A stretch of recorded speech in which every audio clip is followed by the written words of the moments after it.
तुम्हाला सकाळी उठल्यानंतर चहा पिताना कप जेव्हा पकडतो, तेव्हा कोपऱ्यामध्ये प्रचंड वेदना होतात का?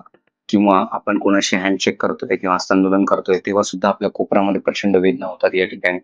काही खेळाडू असतात, जसं बॅडमिंटन प्लेयर, टेबल टेनिस किंवा लॉन टेनिस खेळणारे खेळाडू, त्यांना रॅकेट प्ले जेव्हा करतात, खेळतात, तेव्हा त्यांना कोपऱ्यामध्ये प्रचंड वेदना होतात. तर असं जर कोपऱ्याच्या वेदना तुम्हाला होत असतील, तर हा व्हिडिओ पूर्ण बघा. कारण या व्हिडिओमध्ये आपण कोपऱ्याच्या वेदनांबद्दल सर्व इन्फॉर्मेशन, त्याची लक्षणं, त्याची कारणं आणि त्याचे विदाऊट शस्त्रक्रिया उपचार कुठले आहेत, या सर्व गोष्टींबद्दल आपण इन्फॉर्मेशन घेणार आहोत. नमस्कार, मी डॉक्टर विक्रम सोनवणे, पेन फिजिशियन, नाशिक. तर कोपऱ्याच्या वेदना म्हणजे या आपल्याला कोपऱ्याच्या प्रत्येक मुव्हमेंट करताना होऊ शकतात. म्हणजे जसं हात सरळ करणं, वाकवणं, काही वजन उचलणं किंवा आपण खेळताना होऊ शकतात. तर या वेदना प्रत्येक वेळेसच हाडांना झालेल्या इजामुळे होतात असं नाही. तर त्याच्या भोवती बरेच सारे स्नायू, लिगामेंट्स आणि टेंडन्स असतात किंवा नर्व्हज असतात. यांना इजा झाल्यामुळे सुद्धा हे दुखणं होऊ शकतं. या सर्व गोष्टींबद्दल आपण या व्हिडिओमध्ये जाणून घेऊ. तर कोपऱ्याच्या दुखण्या कुठल्या कारणांमुळे होऊ शकतात? तर प्रमुख कारण असतं टेनिस एल्बो. टेनिस एल्बोमध्ये कोपऱ्याच्या बाहेरच्या भागामध्ये, या भागामध्ये खूप प्रचंड वेदना होतात. तर या वेदना होण्याचं कारण असतं, की या भागामध्ये आपले जे हाताचे जे स्नायू आहेत, जे की आपला पंजा एक्सटेन्शन म्हणजे वरच्या बाजूला मूव्हमेंट करण्यासाठी असतो, हे सगळे स्नायू या भागामध्ये अटॅच झालेले असतात. आणि सारखी ज्या लोकांची मूव्हमेंट असते म्हणजे हात हलवण्याची, जसं की कार्पेंटर, प्लंबर, घरगुती महिला, खेळाडू, या सर्व लोकांमध्ये हाताची मूव्हमेंट खूप कॉमन असते आणि त्यामुळे या स्नायूंचा फार वापर होतो आणि ते स्नायू इथे जिथे अटॅच असतात तिथे घासले जातात. ते इन्फ्लॅमेशन होऊन त्याला लॅटरल इपिकॉन्डालायटिस किंवा टेनिस एल्बो असं म्हणतात. याच्यामध्ये आपण वेगवेगळ्या पेन मेडिसिनच्या टेक्निकचा वापर करून आपण विदाऊट शस्त्रक्रिया आपण उपचार करू शकतो.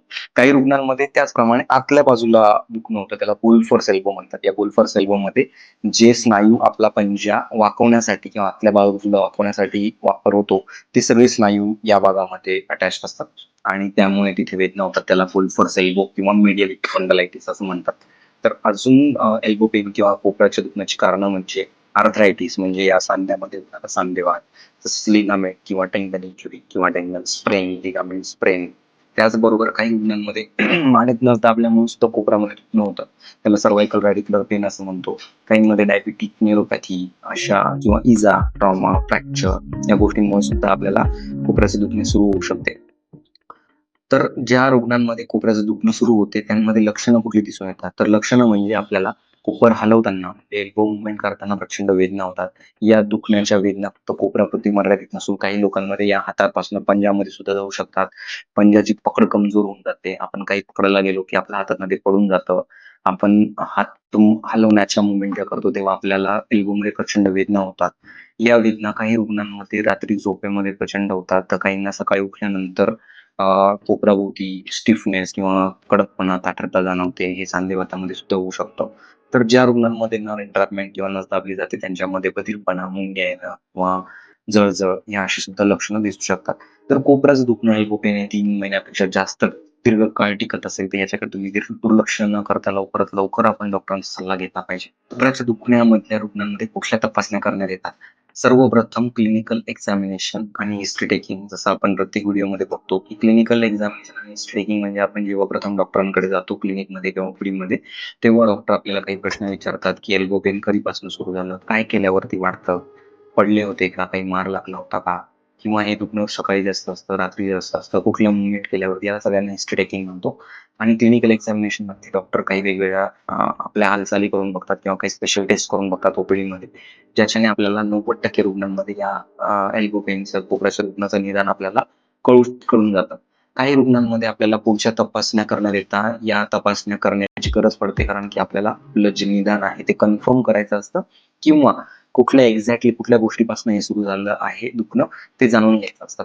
त्यासाठी आपण बेसिक तपासणी एक्स-रे करू शकतो. एक्स-रेमध्ये आपल्याला अ, कोपऱ्याच्या भोवतीची जी हाडं आहेत, बोन्समध्ये काही पॅथॉलॉजी म्हणजे काही फ्रॅक्चर आहे किंवा त्या सांध्यामध्ये काही इजा आहे, सांध्यामध्ये अ, काही झीज झाली आहे किंवा सांधिवात आहे, हे एक्स-रेमध्ये कळू शकतं.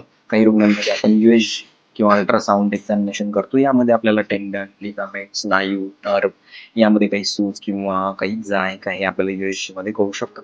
तर तसंच काही रुग्णांमध्ये ॲडव्हान्स तपासणी म्हणजे एम-आर-आय या तपासणीची सुद्धा गरज पडते. एम-आर-आयमध्ये आपल्याला प्रत्येक गोष्टीबद्दल म्हणजे जसं सांधा, स्नायू, लिगामेंट आणि टेंडन्स किंवा नर्व्हज या सर्व गोष्टींबद्दल डिटेलमध्ये इन्फॉर्मेशन आपल्याला एम-आर-आयमध्ये कळते.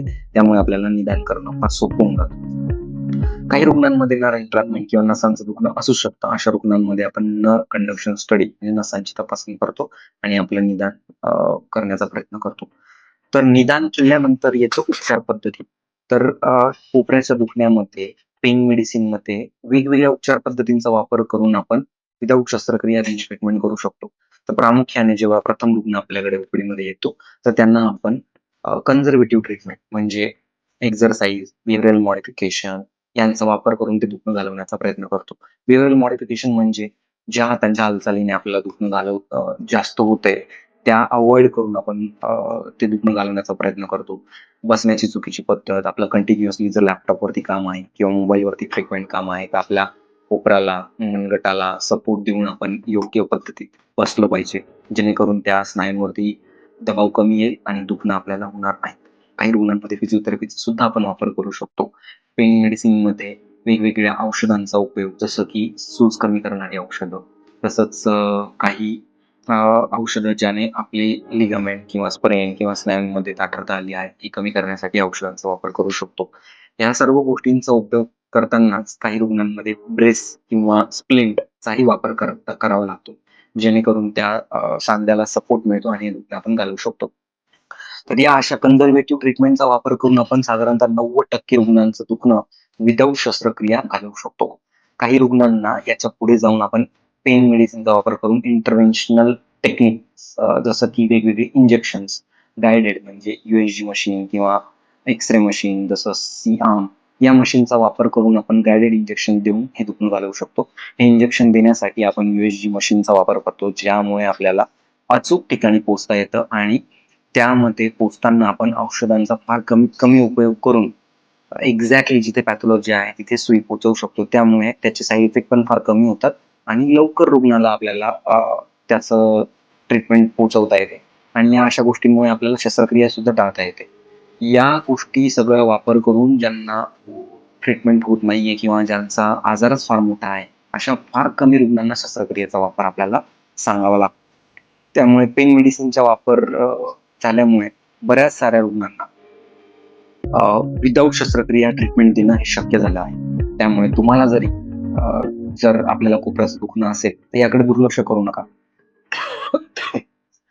लवकरात लवकर आपल्या जवळच्या पेन मेडिसिन डॉक्टरांचा सल्ला घ्या.